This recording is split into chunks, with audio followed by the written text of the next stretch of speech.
যারা রোজা করে আছেন, রমজান মাস চলছে, 9-10 তারিখেই সম্ভবত চাঁদ মোবারক এবং ঈদ মোবারক হতে পারে। আপনাদের আগাম অভিনন্দন জানানো রইল। নৌশাদ শেখ এখানে অনেক আছেন, তাদের সকল পরিবার পরিজনদের আল্লাহ তাআলা দোয়া করুক এবং আপনাদের রোজা কবুল করুক। মা বোনেরা অনেক বাড়িতে কাজ করেন, আসেন, রোজা করেও রেখে আসেন, আপনাদেরও অনেক অভিনন্দন। সামনে পয়লা বৈশাখ, এই বছর থেকে প্রথম বাংলার প্রতিষ্ঠা দিবস পয়লা বৈশাখ থেকে হবে। ওটা বাংলার শুভ নববর্ষ এবং সব রাজ্যেরই একটা প্রতিষ্ঠা দিবস আছে, কিন্তু আমাদের ছিল না। তাই আমরা পয়লা বৈশাখটাকে বাংলার প্রতিষ্ঠা দিবস হিসেবে পালন করব, এটা আগেই ঘোষণা করা হয়েছে। আজকে আমি এই উপলক্ষে আপনাদের সকলকে অভিনন্দন জানিয়ে যাচ্ছি। তাছাড়াও সামনে অন্নপূর্ণা পুজো থাকবে। মা অন্নপূর্ণা সকলকে ভালো রাখুক, দাঙ্গা নয়, শান্তির আলোকে, অন্নে ধন ধান্যে পুষ্পে ভরা বাংলাকে শান্তি শৃঙ্খলায় বজায় রাখুক, সেই প্রার্থনা মায়ের কাছে করে গেলাম। আপনারা জানেন আমাদের চেয়ারম্যান গিরীন্দ্রনাথ বর্মন, যিনি একজন প্রখ্যাত মানুষ, সম্মানীয় মানুষ, তিনি আপনাদের কাছে তার কথা বলেছেন। আমার এখানে উদয়ন গুহ আমার সহকর্মী আছেন, আমাদের এখানে রবীন্দ্রনাথ ঘোষ আমার সহকর্মী আছে, পার্থপ্রতিম রায় আমার সহকর্মী আছে, বংশীবদন আছে, আমার এখানে হিতেন বর্মন সাহেব আছেন। হিতেন দা কি এসছে, আসতে পেরেছেন? আচ্ছা, আমার এখানে আব্দুল জলিল আহমেদ আছেন, আমার এখানে রেণুবালা বর্মন থেকে আরো অনেকে আছেন।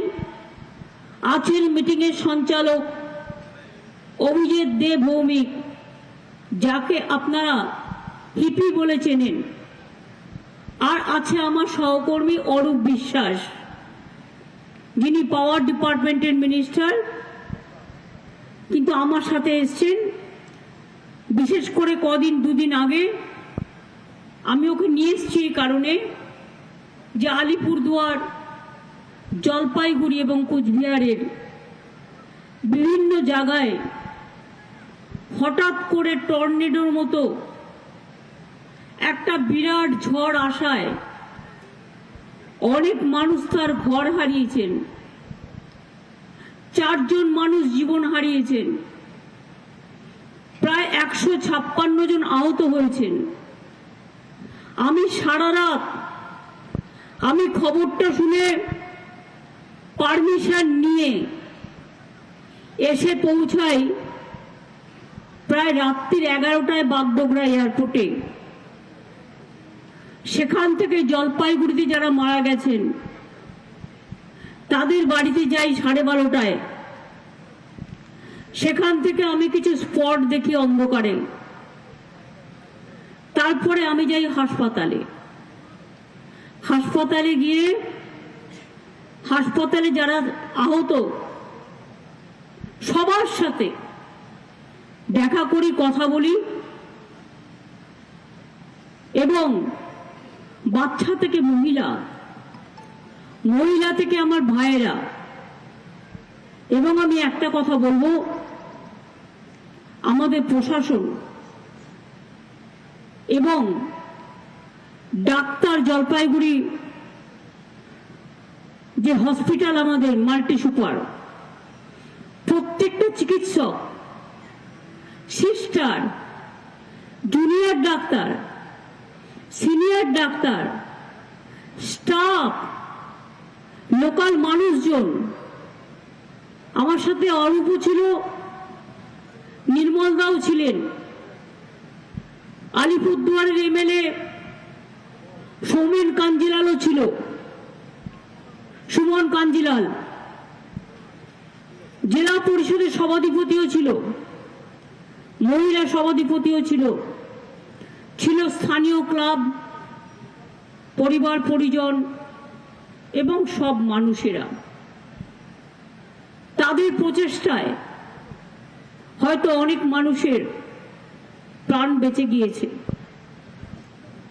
আমি ওখান থেকে রাত্রির বেলায় রাত 2টো নাগাদ বার্নিসে গিয়ে পৌঁছাই, যেখানে অ্যাকচুয়াল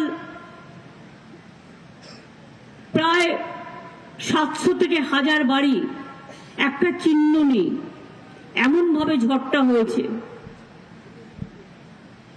সেখানে আমি রিলিফ ক্যাম্পে যাই, সবার সাথে দেখা করি। তারপর আমি ভোর 4টে নাগাদ আমার থাকার জায়গায় এসে পৌঁছাই। পরের দিন আমি আবার চলে যাই আলিপুরদুয়ারে, এবং আলিপুরদুয়ার জেলায় তাদেরও ঘর বাড়ি ভেঙে তছনছ হয়ে গেছে। আমি যে জায়গাটায় গিয়েছিলাম ওটা একদিকে আলিপুরদুয়ার আর একদিকে কুচবিহার। তপসিহাট স্কুলে, তপসিহাটা রিলিফের যারা ঘর বাড়ি হারিয়েছেন তারা ছিলেন, তাদের সবার সাথে আমি কথা বলেছি। আমি তাদের বাড়ি ঘরগুলো পরিদর্শন করেছি যতটা সম্ভব। আমি সাধারণ মানুষের সাথে কথা বলেছি, এবং কুচবিহার, আলিপুরদুয়ার, জলপাইগুড়ি সহ এইটা ঝড় জলের সময়, আর এমন সময় ইলেকশন হয় আমাদের, যে আমাদের দুর্ভাগ্য এই সময় আকাশে রোদ থাকে ভীষণ বেশি, গরম থাকে বেশি, ঝড় থাকে বেশি, পানীয় জলের প্রবলেম থাকে বেশি। বাংলা হচ্ছে প্রকৃতি মাতার রাজ্য। একদিকে যেমন পাহাড়, জঙ্গল, নদী, সমুদ্র আছে, অন্যদিকে মনে রাখবেন অনেক নদী, সমুদ্র, পুকুর আছে। ফলে নদী মাতৃকা দেশ বাংলা। সবচেয়ে বেশি সাইক্লোন বাংলাদেশে হয় আর বাংলায় হয়, আর কোথাও এতটা হয় না।